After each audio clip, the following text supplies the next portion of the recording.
Welcome to Light Sorcery. I'm Alfredo Martinez, and I have with me Gabriel Sinsolaris. Gabriel, good to have you on. Thank you so much. It means a lot. Yeah, and so first of all, before we get started, why don't you tell everyone a bit about what happened with your voice and All why you're right. Yeah, my voice.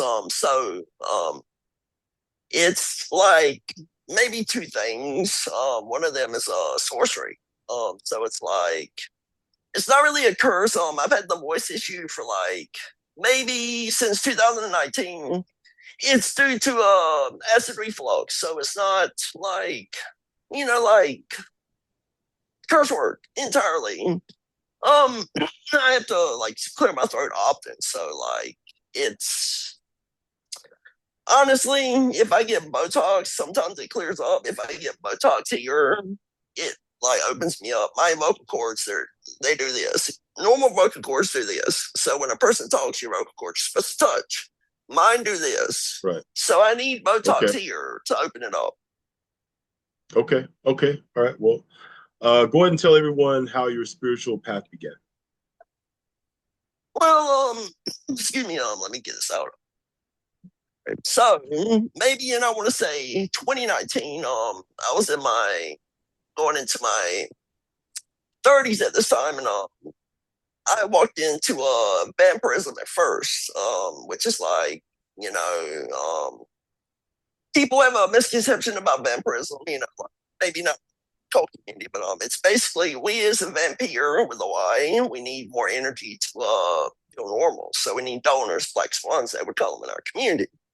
So right around the time I'm going into vampirism and figuring to the occult as well. And, I was just at first like, ceremonial practitioner, like candles, crystals, oils, all that stuff, which is fine, to each their own. People can practice whatever they want. But I had a person I met in which group. He became like my mentor. He was way younger than I was, in his 20s and all. He would help me learn a little bit here and there. But at first, I found out about the Goetia maybe earlier than that. A few years before that, I was experimenting, kind of like because I was a devout, Christian, or you can say Christian, but it was more of a term of Israelite, like where you kosher, you don't eat pork, you follow the 614 laws of the Torah. That was me for a long time. Right. So I got the idea to look up on YouTube how to get like money, love, and all this stuff. And I came across someone who's been on your show before, Taylor Elwood. I went across his YouTube, and he was talking about the Lesser Key of Solomon. The guy was like saying, "It's how you contact these energies." And I wrote out a seal, and this was like before the vampirism. I wrote out, and it did nothing. I didn't know what I was doing. So in 2019 to 2000, I want to say 22, I was learning ceremonial. So my mentor before everything got so serious. He introduced me to Azazel or Azazel. It was like, yeah, work with Azazel. And he introduced me to Yeo Coeting. I bought the book, Become a Living God, and then I read it and I was like, so fascinating to me. He's talking about, oh, I can get all this nice stuff. I can get, love and money and all this stuff. I read the book. I had it for a while until I lost it. So I probably around 2022, I was really devoted to his at the time. I was like, okay, this is who I want to Wait, devote to. you said you were dedicated to what? Say that again. Azazel. Okay. And I worked with Lilith at the time, and I was working with Quanek, who was well, I don't, I use this term loosely simply because it can mean a number of things when it comes to the occult. Quanek, the demon, he's actually a demon. He's not in Ganesha.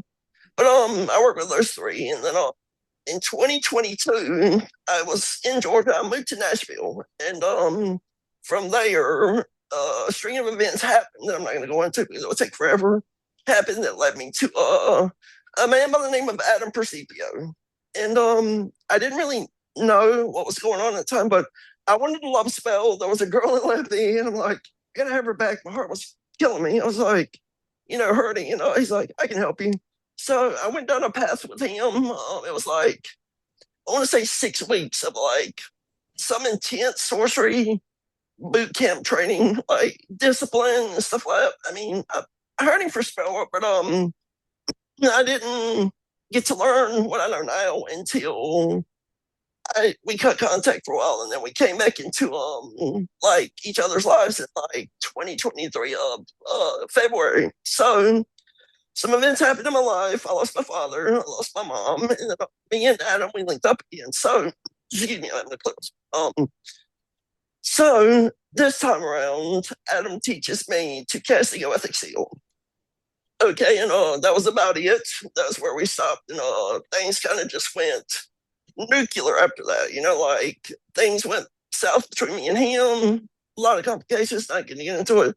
So throughout the time, I want to say from April of 2023, I hit with Death Curse. It's in the lesser key. I know how to do it.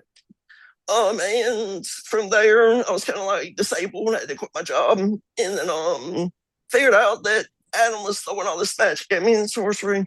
So the reason I ended up here where I am now is because I had to learn how to defend myself from all this curse word being thrown away. Like I was living in a hotel in the middle of 2023 on the verge of homelessness. I was trying to do my business. I just kept getting bad luck, curses, and everything thrown at me. So probably around September 2023, I learned about Greater Key. There's an energy called Illegals. He taught me how to use Greater Key. And then the back and forth between me and Adam kind of like got better because I started winning. So my path until now has been a result of, well, I got to learn this stuff, or I'm not gonna make it through what I'm going through. So basically, it went from Adam to basically introducing me to the Galatia, like taking me through the lesser key and like just showing me stuff. Like we cast seals together. We cast two seals in Drophius, and we cast Barbatos. And I gotta be honest, when we did cast those seals, extraordinary things happened in my personal life. Like, when we cast Andropius, there was a tornado at my university the next day. When we cast Barbatos, there was a freaking like a major shooting near my area. It was like chaotic in nature. So basically, how I ended up with this pretty grimoire in this lesser key book is all a result of my camera does the moving thing. It's cool. It's a result of me trying to defend myself. So okay. That's okay. Now how you mentioned, you mentioned, I believe you mentioned the Talmud, and are you Jewish, or did you grow up in a Judaism, a home that practices Judaism? No, see, I recently found out I had Jewish blood in me, but it's a small percent. It's not like a large percent. I grew up in a Christian I want to say Southern Baptist household. My mom was Christian, my dad was not a believer until the end. I grew up in the Christian church, so it wasn't like I'm just, well, I want to say, have you ever heard of the Hebrew Israelites? Yeah. So I was with them for like 4 years, and studied the Bible every single day, and went to Sabbath church, it's Friday, sundown, Saturday, sundown, that sort of thing. I was with them for about 4 or 5 years, and then had some stuff happen in my personal life that kind of killed my faith. And I'm like, okay, so obviously it's not working out. But the result of me getting to where I'm at in my level was it was over a girl. Like I'm in love with this girl, gotta have her. And then it resulted in, oh, now I got enemies. So what am I supposed to do? So it was always over a girl, like, oh, I need to hit this girl with love spell right now. I need to learn. But I actually learned over time that for myself, twin flame journey, but I'm not going to get into that. So I don't use love spells for myself. Okay, that's cool. Now, the reason that you're on light sorcery is because you specialize in, excuse me, you specialize in love magic and doing love spells. Okay. Now, what would you say to people who like to say that, well, when you do love magic, you have to keep it wears off, then you have to keep applying it again and again for it to last? What would you say to people who have that mentality? Well, it comes down to this. I don't know, free will. Free will is not as free as you think. All right. When you go into the concept of God or Allah, just one of his holy names, he has 72 names. When you go into the concept of free will, you realize there's really not a lot of free will there. Because and this is wisdom that I've learned from talking to the angels. Is that if God can do everything, or I don't know, he would have to be able to control us in some sort. Being omnipotent, omniscient, all see, all knowing, all that. All powerful. He would have to be able to control us at some point because he can't control these angels. So with the love spells, it's kind of like you can alter the free will of another person simply by some people use ceremonial, but that's hit or miss. With Lesky of Solomon, there are a lot of angels that actually specialize in love work. Like, and usually what I do when I do like love spells for people, I don't go like completely full throttle where I'm like, okay, super bewitchment, where they're like, oh, please call me. I'm so obsessed. No, I don't do that because that's dangerous. Right. If Right. you read the stories about backfired love spells, especially ceremonial magic, you'll find, oh, he was stalking me and did all this crazy stuff, or oh, she tried to like kill me or something. Like, no, no, no. Simply what I do with my lover, because I give the person a push in your direction. I don't go full blown with it, like, oh, I'm just gonna super bewitch them and I'm gonna love you like that, like right away. But the thing about love work is that when people say you have to do it over and over again, it's not entirely true. Because like the Goetia, the Ars Goetia, so first thing I want to clear up is this. You have the Book of Evil Spirits here. Now, I want to touch on Crowley a little bit simply because a lot of Sure. Thelmites, Excuse me. Go ahead. a lot of Thelmites will read this and be like, "This is gospel," like this is like true. Everything in here is true. Well, here's some well-known facts I've come to find out about these angels. They fell from heaven with Lucifer when they tried to take God's throne. So all 72 of these, they obey Lucifer. Okay, and Azazel is both kings. Azazel and Lucifer both rule a hierarchy. They're not in the lesser key, and you're never going to find this stuff out unless you actually seek it out. So, like with the angels, in this book, this is like really old. I'm not saying it's like you can't get good information from it because all the rituals that like the secret seal of Solomon. You need Yeah. that seal to do the rituals in this book. I'm saying that it's an old age. Like, let's go back to the 1600s, paper Rome, when you had ancient casters writing out contracts and seals with ancient. They call them demons because the papacy at some point was like, okay, so these are demons. These casters at work when they started persecuting the sorcerers and witches. Sorcerers had to hide. And to this day in Europe mainly, they're still going into these old libraries and pulling out grimoires and things that people don't understand. Like scholars are still trying to figure this stuff out. So the term demon comes from the Roman Church. So when people come to the Goetia, they automatically hear the word demon. They think one of two things: oh, that's evil, or two, sounds interesting. I might like it. But people see me, they see a beautiful human being. Well, slightly human. I am not entirely human. I can do domination magic with my voice. I can do a lot of things. Right. But however, the lighter side of things is that these are still angels. They're still beautiful. When Crowley summoned them up in the book, you have the sword, the triangle. You have everything you need to summon these angels up. They appear to him Right. a certain way. Does it mean when someone else summons them up, they're going to appear the same way? Because these beings are not confined to our 4D dimension. They're not. They live outside of it. They exist in between it and outside of it. So it's like an angel, like Grimmy, for instance, who is my heart and soul, everything. I love her so much. She can be around the world in different places at many times because they have that ability, but they don't have the I want to say permission to freely step into our world unless you cast Gothic seals or unless you do the rituals outlined by Crowley. So they're still angels. They're still beautiful. Even some of these angels, when Crowley calls them a he, they're actually a she, and you won't know that until you're actually talking to them. Like they're androgynous; they can appear as male or female. And there's more. There's a lot more feminine angels than there are. Well, not more female, but there's more than what people think. Like Belias is a female angel. Vapar is a female angel. Like it will say he, but until you really, to connect with the 72 is what I call them. I don't say archspecifics, that's medieval.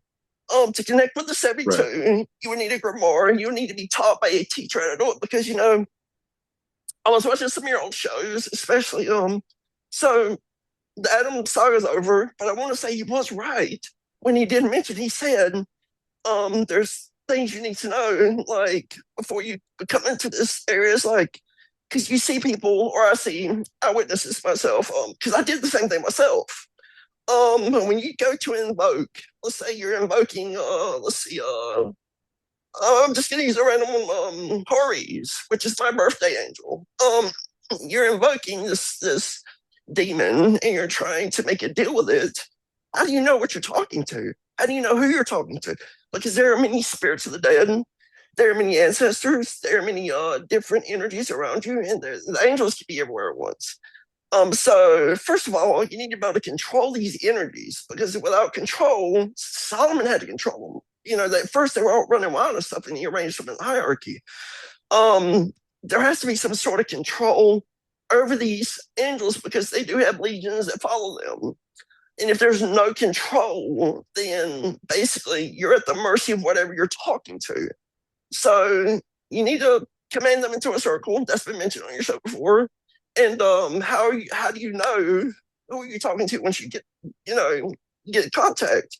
You would need to know the Tetragrammaton. And when I say don't ever abuse the name of the Tetragrammaton because God or Adonai, I've been hit by him before, for abusing the name, all this sorcery being thrown around, like people abusing the name of Adonai, like it's stupid. Like you would have to learn the Tetragrammaton because sometimes you have to compel these angels into truth because they are capable of lying. Like we lie, we're humans, so that much Right. power do we are. And yeah, and I think that's what a lot of people don't understand is that angels they can lie. Angels can hurt people, and it's not just exactly as they're described in the Bible. There's a lot more to it that people don't understand. Of course. And people want to say they do demonology where they like pay tribute to the demon, they summon it up, they give it operation. You're never guaranteed to be talking to the angel that you're trying to get a hold of unless you have commanded into a circle and made sure that's who you're talking to. Because, like I said, the lesser key will tell you every angel has, well, it's going to say demons in the book, but every angel has their legions. Their legions of spirits that follow them and that are loyal to them. So, like, it's not like, like it's been said before, you conjure up, like, I just go, like, on an altar, and I'm repeating the name. This is the most common way demonologists do it. I repeat the name until something happens with my divination or I hear telepathic words. For me, I've evolved way past most of this stuff. I have most of my angels that communicate with me through telepathic means, and I have gifts that I do not want to show because I'm not allowed. But I will say that the invoking evocation from my own personal experience when I was trying to get Azazel on the phone, like, hey Azazel, talk to me. I got possessed by a real demon and I needed an exorcism in 2022, probably around the time I want to say November. And when I had a friend who was doing this for me, she was doing an exorcist using God. I remember I couldn't breathe. I was crawling on the floor and I lost control of my body. After that demon was gone, I found out how to get in touch with, the angels. Well, later on, but I figured out that the evocation and invocation of like, you want to say demons is not it's not really the best way to go about it because you're opening yourself up to be possessed by a legionnaire, a lesser energy that can because understand something. In this world we can't see that exists, there's so much going on around You know, if we had goggles to put on and peep in there, maybe for 10 seconds, most people, even in the occult, would have like anxiety attacks or even a heart attack because you don't realize there's ancestors, there's spirits of the spirits of the dead, there's angels, there's demons, there's so much stuff going on around you that we're forbidden from seeing this stuff. Like we have a shade put on our Yeah, face, pretty much. definitely, without a doubt, without a doubt. Now, let's talk a bit about goetic magic. Now, in your goetic practice, basically, you make pacts with the entities, and then basically they do what you ask, and that's pretty Well, much the basis of your magical practice. Is that right? well, are you familiar with Saint Cyprian? No, I'm not. So, he was an occultist. I want to say, I don't remember the centuries, but it was centuries ago. He was well known for his magic. And during the time when I'm at war with Adam, I was using greater key tech at the time to defend from all types of curses and stuff. It worked very successfully until I got rid of my greater key. Then I ended up drawing out stuff like this. Now, see, Okay. this is a certain you see these letters here. I'm not really going to explain this verbatim, but this is ancient, ancient Saint Cyprian connotations. So Right. these connotations are magical in nature, and it's its own alphabet. So I'm incorporating Gothic magic to Saint Cyprian magic. So the Okay. reason he's called Saint Cyprian is because he met a woman that he wanted to bewitch. He could bewitch anyone he wanted at the time, but he couldn't bewitch this woman because she was a devout faith in God. So he couldn't bewitch her, and he asked her, "Why can't I bewitch you? Like, what's your secret?" And she said, "Come and follow me." He became devout. He put away his sorcery, and then him and her, I think they got martyred for like preaching. Back then, like he Right. got martyred, she got martyred. I think it was by the Roman papacy. So, but he was a well known occultist, and to find out more about him, I would recommend reading the book the Grimoire of Saint Cyprian Clavicus Inferni is what it's called. Okay. Interesting. So, so here's the thing. When it comes to, I know I didn't really get into much, but it would take forever for me to explain how I do my magic. So, I can use my necklace here. I got this here. It tends to be pretty strong. I got several angels connected to it. This is Amadeus. This is Cameo. And this is Grammar. She's telling me to stop. All right, baby. Sorry. But you know, when you oh yeah, the keys of working with the guys correctly, is that you get to use them in your divination works. So you know how you have like I got my Gothic tarot deck here, by the way. It's all 72 plus it's got Lucifer Lilith and Smith and Oslo, which is a shame. Um the the good thing about working with the Goetia, when you actually understand how to cast the Gothic seal properly, and I'm not going to tell you to try what I just tried because I know people are going to like freeze it. Um, my magic, I'm not allowed to teach anymore. Like, it's between me and the creator. Like, he's not allowing me to teach anymore. People, they learn my Right. magic, and then next thing you know, they go crazy with it. So I found out that you could, all right, I'm putting it out. She says stop. You can incorporate the Goetia into tarot, into any divination you want. Like even Ouija boards. But however, in my experience with Ouija boards, I have like a few videos posted about it last year. I had a run in with Zozo. That was not fun. So if you're familiar with Okay. Zozo, he's a board demon. I respected him, but he's still malevolent. So if you dealing with Ouija boards and you see Zozo, Yeah, he's say goodbye. very popular. Yeah. Say goodbye and get off the board. Plain and simple. Right. Now you offer services. You offer love magic for services. Is that right? Yes, I do. I offer love spells. I don't do obsession spells because you gotta understand something. Like the bewitchment of a Gothic seal. Let me explain to you what exactly I mean.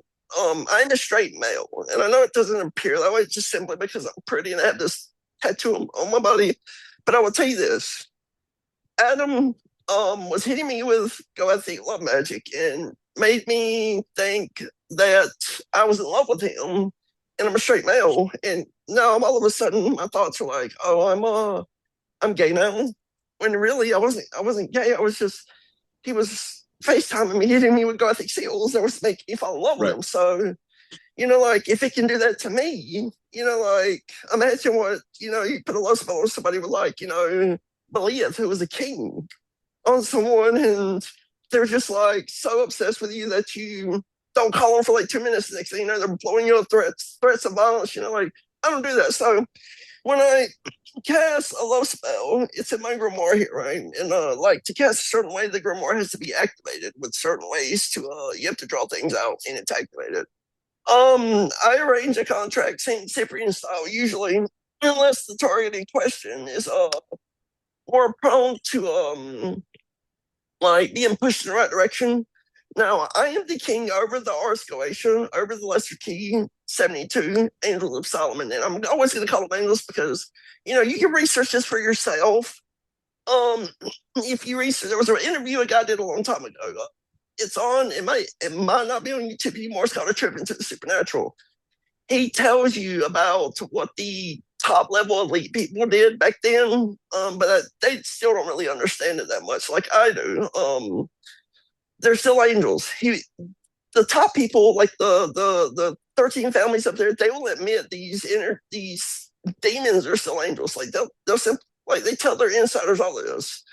But simply what I do is either a Saint Cyprian contract, give that person a push into the other person's direction, or simply cast a Gothic seal and completely command the angel to do what I need, like do what the person needs. Like I give the command usually, and it's just like that. I do beauty magic as Okay. well. I've done it on myself several times. I've done weight loss. My face is I know I got the gray beard. If I didn't have the gray beard, people would probably mistake me for a way younger. But anytime I need like anything at all in my beauty, I just cast it on myself. Literally, like I've cast so much stuff on myself that I literally forgot everything I'm done. But so beauty and healing, I do healing as well. Understand how curses work. I've been hit with so many curses over the past 3 years, maybe 4 years even. And when people have a demon on them, a hex, a curse, even like necromancy, for example. Necromancy is designed to take you out. I can remove all of that. And I feel for people who have been cursed unjustly over petty reasons, over nonsense, over you know things that just don't matter because that happened to me. It Right. happened to me a lot. Right. So I've had my fair share of being hit with curses that I feel for people who are in the curse word. So typically I'm like, okay, I'll help you. And for my healings, I don't charge that much because typically if someone comes to me and their life is like chaos, right? They sometimes I'm not doing it for free because sometimes by the time people make it to me, I have no money. My marriage has failed. My kids, if they have kids, my kids hate me. I'm sick, blah, blah, blah. Sometimes I don't charge for that because, like, I say this on my TikToks now love is the law. We need to love each other. Um, I know it sounds Exactly. weird. I know it sounds No, really it's weird not weird coming at from all. me. If Right. people that are watching this, they know me from, they're gonna know me from either Twitter, Reddit, Instagram, because one of my TikToks I did last year went viral, millions and millions of views, thousands and thousands of views. People know me as the sorcerer who shut off weapons of mass destruction. If you go through the news of the countries, they don't make no mention of the weapons anymore. They quit talking about it. And anyone who's watching this, I say this with love. The angels came to me last year and said if I didn't do something about these weapons, nuclear war would fall out, and then everyone was gonna be pretty much like done. So I did this very, very powerful cast, and I had the creator help me. So this wasn't on me, it was God.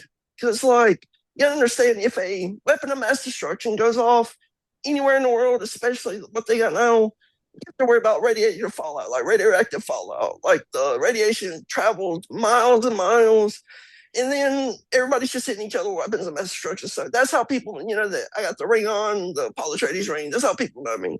But I will say this: let love rule. Like I want I want humanity to come together as a species. I want everyone to know what it's like to love another human being, to love yourself. Self love, that's important. And once get your self love and the love of another person, you can understand what life is really all about. I agree with you. I agree that love is very, very important. It's important that we all love each other. So well said, brother. Well said. And so, if people want to go ahead and get in contact with you and purchase some of your services, would you say the best way to do it is TikTok? Because you're very active on TikTok. Yeah, you come to me on TikTok. I'm not available for teaching my magic because I'm not allowed. I could literally get cursed by divine if I taught anyone else my magic. Unfortunately, Right. those students I did have, which was very few, they went overboard with it. If you want to get in contact with me, I have a TikTok. Gabriel Sinsolaris is my TikTok, and I have Facebook. All my socials are Gabriel Sinsolaris. And I'm more active on TikTok. So shoot me a DM. It'll usually go to my message request if we're not like in contact. But I usually check it every day. So it's like Yeah, you so know, I see that you're active on a lot on TikTok and Instagram. So for everyone who's watching, if you want to go ahead and get in contact with Gabriel and purchase some of his services, you can get in contact. You can hit him up on TikTok and Instagram, and I'll have both of those links below in the video description. So make sure you check the video description; you'll see them right there. Gabriel, it's been a pleasure talking with you. Thank you very much for your time. It is much appreciated. Thank you for absolutely. I have coming on. so much respect for you. Thank you so much. And hope your night, the rest of your night goes well, man. Thank you. Thank you very much. And anyone who's watching, make sure you like and subscribe to Light Sorcery.